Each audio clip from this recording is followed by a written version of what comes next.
Dhaka reporters ইউনিটিতে গোপন গোলটেবিল বৈঠক হচ্ছে এই খবর পেয়ে ছাত্র জনতা গিয়ে আটক করেছে আওয়ামী লীগের বিতর্কিত সাবেক মন্ত্রী লতিফ সিদ্দিকীকে।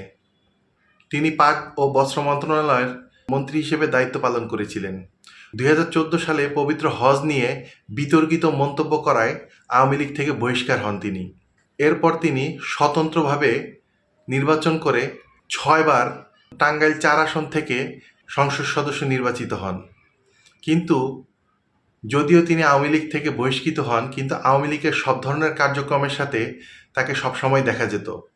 দেশের বিরুদ্ধে গোপন চক্রান্ত করার জন্য রিপোর্টার্স ইউনিটিতে গোলটেবিল বৈঠকে সভাপতিত্ব করছিলেন তিনি। সেই সময় তিনি ছাত্র জনতার কাছে আটক হন। এরপর তাকে পুলিশের কাছে সোপর্দ করা হয়। শেষ খবর পাওয়া পর্যন্ত তাকে ডিবি কার্যালয়ে জিজ্ঞাসাবাদের জন্য নেওয়া হয়েছে।